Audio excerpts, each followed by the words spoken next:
I've just finished a drawing, and the question is it a good drawing or not? Actually, that's not the question. The question is, how can I improve on this drawing next time I draw, whether it's this exact same drawing or another one? Let me give you a 10-point checklist of things that you can use to critique a drawing that you've just done. Not because we want to be critical of ourselves, but because if we can identify weak areas in our drawings, then we have a focus for the next drawing that we do, whether it's the same one or a different one. Critiquing our own work is a tremendously helpful way to really fast track our drawing improvement. So here's number one.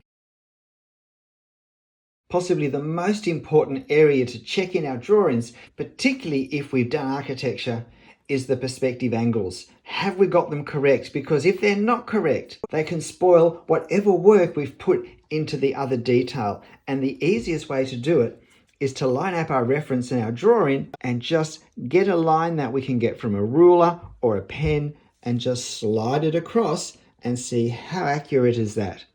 And we can do that for every significant perspective angle that we want.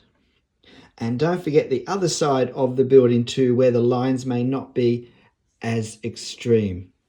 And the other line particularly to get is one such as this one of the most extreme angles in our drawing. We can also check architectural details such as the tops of these roofing elements.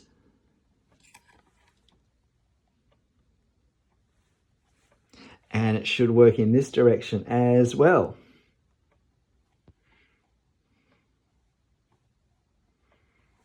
So to the degree they do or don't align, we know that possibly we have to consider more thought, more effort in getting our angle correct before we commit with the full drawing of the picture at that angle. The next area to think about is proportion. Are the proportions of my drawing in line with the proportions that are in the reference? And one quick way of checking this is I can get something such as from the top of this pediment to the roadway. And if I compare that from, say, the base of this tower, I can see that it goes up to about there. So I can measure that here from there. So from here to here should be from there to about there.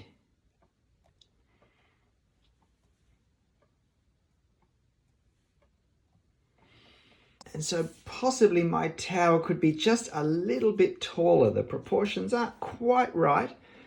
And when I look at the reference here, yes, I'm feeling that this tower is feels a little thinner and taller. And it's probably not thinner here, but it's not as tall as it should be.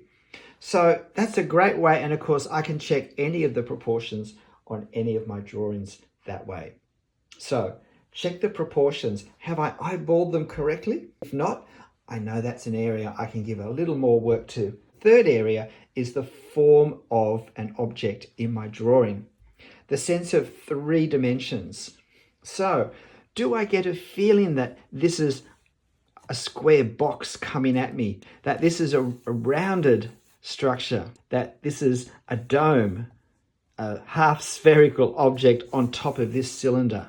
Do I have a sense of that in here? Is there a sense of roundness, of flatness, of objects coming out and turning and bending? Have I captured those correctly? And while I've got this picture up, we'll look at another very important element to consider, and that's value, or light and dark. Have I captured the lightness and the darkness in my reference the way I want? Now, I don't have to do it the same, of course. I can choose to do them differently for a better effect or a better understanding of the scene. But to the degree I've wanted to imitate or to reproduce the lights and darks of my reference, have I? And when I look at this, I'm thinking, well, I've got this tree here nice and dark on the right hand side, which was what I wanted, but I don't have this dark shadow, as dark as in my reference, and I think it would be better if it was, and if these cars were a bit darker to give me a higher contrast with the sunlit walls that we can see in the distance. And that if this shadow was relatively darker to the unlit wall, as it is in this reference, it would give a little more visual kick. And I also don't think the shadows and the shade in this section is dark enough, or even here and here. And that probably actually has the effect of flattening the form of that tower just a little bit. Now, of course, with this drawing, I could actually choose to darken those values because they're things that I can still do. But I might have thought that it would be better to lighten some values, which of course I can't do. But it certainly gives me a sense of perhaps I naturally tend to be a little too timid with my dark values, and therefore that's something I can be aware of and maybe use to the advantage of my next drawing. The next area to consider when I'm critiquing my own work is my use of lines, of marks. Am I happy with the marks and the lines I've used to create, to bring to life my scene? Is there enough variation of marks that different areas still can somehow look different? That even when we have a massive fine detail in our reference, that somehow we can do marks that are different enough and positioned in such a way that we still create distinction between this section and this section, this object here and this object here, this object here and this object here. That the marks we use on the road look as though this is a road. The marks we use on our buildings make these look like buildings. And where we have a massive marks very close together, we can still tell which marks are grass and which marks are trees, which trees are near and which trees are far. And there's variety in our marks, in the way we've drawn them, in their heaviness, in their thickness, in their darkness, in the intent of them, whether they are a careless flick almost of the pen or drawn slowly to let the ink really soak into the paper. So how effective have our marks been in both representing the scene but also creating a sense of life, of variation, of interest, visual interest and drama in what we've drawn?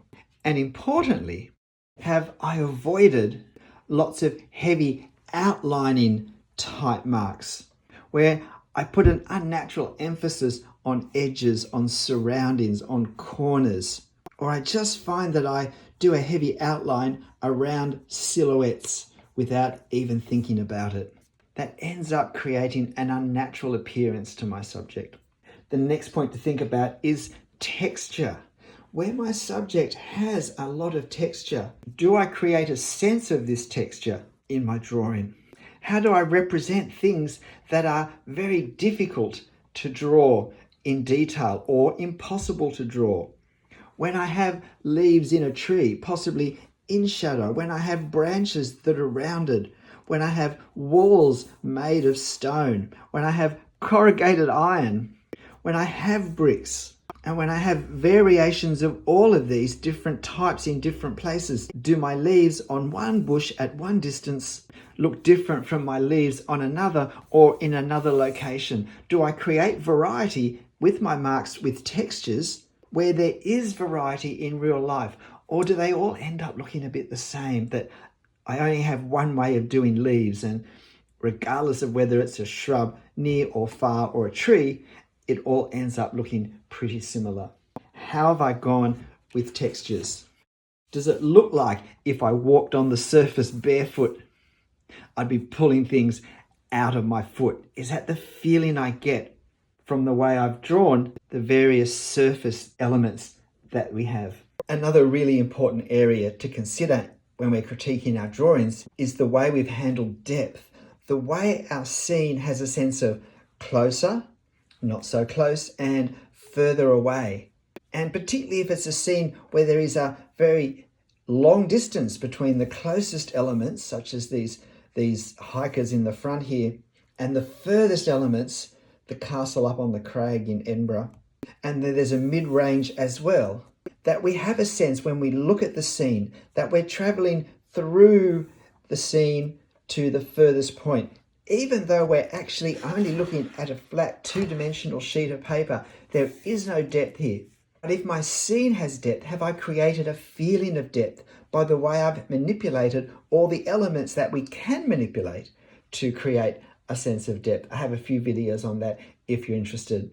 And of course, there's hatching, our use of line work to create a range of tonal values, whether they're light hatching areas or dark hatching areas. Are we happy with the way we've done the hatching? Does the hatching work with the shape of the object that it's on? And does it help to make clearer and more fuller the three dimensions and the spatial arrangement of the elements in our drawing?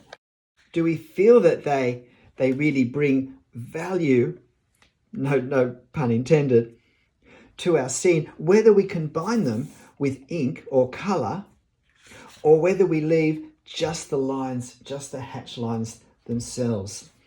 Have we used them in a way that different objects feel differently? That the hatching on the headland far away creates a different visual image to the hatching on a closer tree, or the hatching on the rocks that we have closest to us? Or if we've hatched something as simple as a bird, does the hatching help create a sense of space around this bird, of this bird occupying space with a three-dimensionality?